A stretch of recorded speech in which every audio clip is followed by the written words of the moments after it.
Oh, look, questions.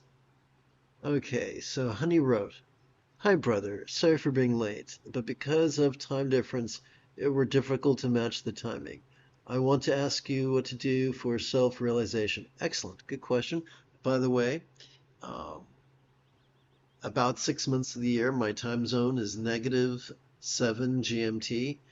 The other 6 months, it's -8 because America's weird and it's not being evil. So right now, that's the easiest way to find me is -7 Greenwich Mean Time. So, what is self-realization?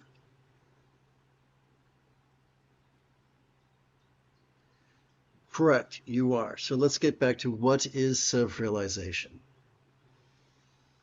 So to do that, I'm going to rapidly use many visual aids because there's not much time left in our teaching session this morning.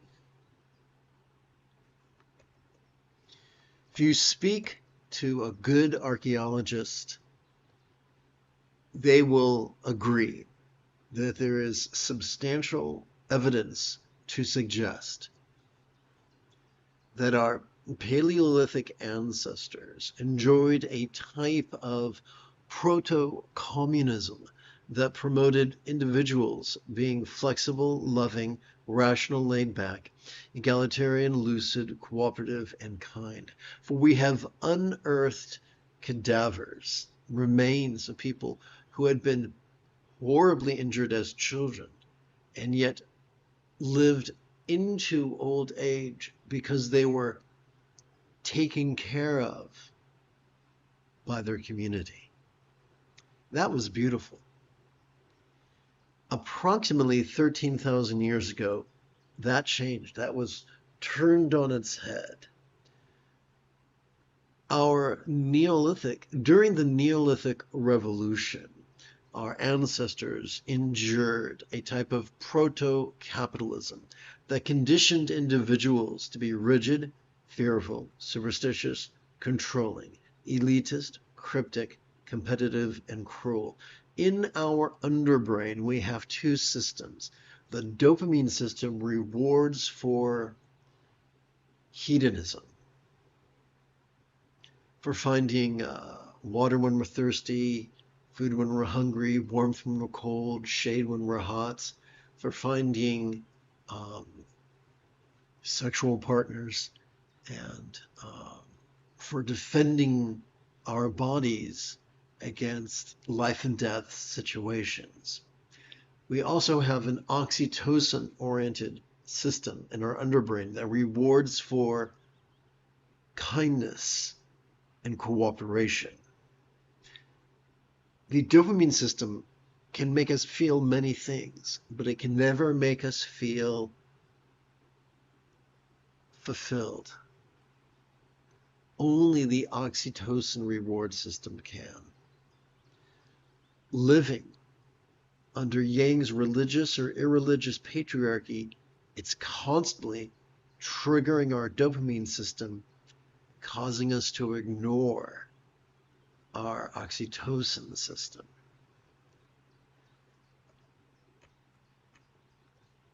Enlightenment is simply mastery of the Buddha's Eightfold Path. But what do we mean by mastery? Mastery means we get so good at something that we practice it spontaneously, habitually, easily, and effectively.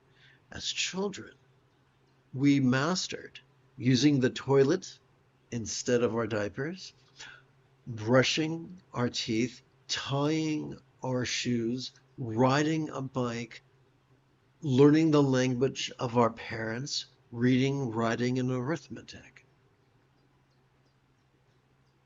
We have evolved as a species to be mastery machines.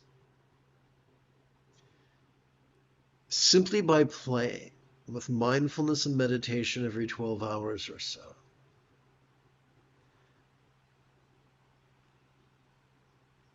we spontaneously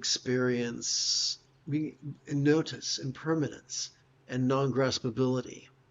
Simply by playing with mindfulness and meditation once every 12 hours or so, we become kinder. And that kindness is seen in our intentions, our communications, our conduct, and even our commerce. And that is the second through fifth folds of the Eightfold Path. The more we notice and relax in harmony with our inhalation and our exhalation, the more our choices and utterances and deeds flow, not from calculated contrivance, not from wild scatterness, but from love's deeply centered spontaneity. This centered spontaneity is sometimes described as right effort or effortless effort or wu wei or doing without doing or going with the flow or being in the zone or expedient means. The key to mastering these six folds of the path is simply to play with the seventh fold, which is mindfulness, and the eighth fold, which is meditation, about once every 12 hours or so. That is why the Buddha explained in the second to the final passage of his discourse on the four bases of mindfulness that one could master this path of enlightenment, in as little as 7 days. Contrary to the ravings of patriarchy, which delights in making things more difficult, more complicated, and more violent, it doesn't take lifetimes, it doesn't take decades, and it's not about stopping ourselves from feeling certain things.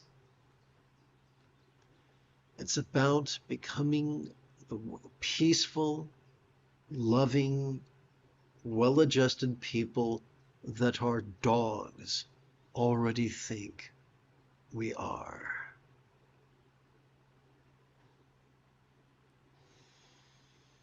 So you heard the alarm go off.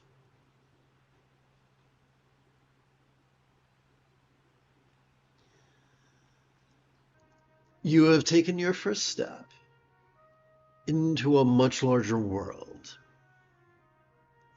If you feel that I have earned it, you could give this live stream a thumbs up. You could even help support this channel. For Meditate Like a Jedi is made possible thanks to the generosity of viewers just like you. In about 11 hours, I would very much like to return to lead today's evening recitation, explanation, and practice of meditating like a Jedi.